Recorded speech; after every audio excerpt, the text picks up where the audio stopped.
Hey, it's great to be with you again today. Do you get angry sometimes? Right? I mean, I think we all do, don't we? We all get angry with things that really kind of push our buttons out there. Somebody just kind of pokes you and pokes you and pokes you, and you're like, "Yeah, man, I'm gonna give you one right in the ear hole if you keep it up." Or somebody pulls in front of you while you're trying to merge and they boom right in front of you, or that guy, you're going to the stadium and there's one lane and all of a sudden this guy comes whipping past everybody at 50 miles an hour and then cuts in, and oh man, does that burn you up? Right? I get a little steam coming out of my ears sometimes. Or that guy that jumps in front of you in the express lane and you got like two things and he's got a cart with 82 things, and now you're there standing there for like 20 minutes when you could have been out in 30 seconds, right? When we get offended at those things, we get mad, and sometimes we lash out, don't we? We say things to people like in the store or at school or at the job. Somebody comes in and says, "Hey, Bill, can you help me out with this?" And you're like, "I've had enough. Hey, relax, dude, because we're stressed. And in the book of James, I was reading this the other day. It says this: be quick to listen, be slow to speak, and be slow to get angry. Words of wisdom, right? Be quick to listen.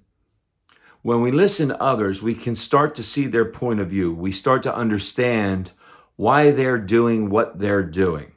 When we listen to them, we may start to understand where they're coming from, the stress that they're under, the heat that they're involved with, right? All of the things that have gone wrong today. When we listen, we can start to see their point of view. When we're slow to speak, that means we're busy listening. Somebody said, "You know what? We have two ears and we have one mouth. We should use them proportionately." And the other thing is, be slow to get angry. In our world today, there are so many people who get offended so quickly and get angry so quickly that it's become an epidemic. We, as followers of Christ, we need to not be the ones who are pointing fingers and yelling at people. We should be the ones who are listening. We should be the ones that are extending grace and mercy and trying to figure out how we can help others. Not become part of the problem, but be part of the solution. You see, Jesus doesn't get angry very often, does he? Even when the Pharisees are pointing fingers at him, he doesn't get angry.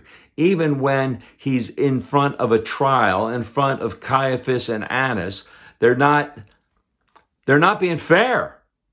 And yet he doesn't lash out. When he's in front of Pilate, he doesn't lash out. His anger doesn't take over.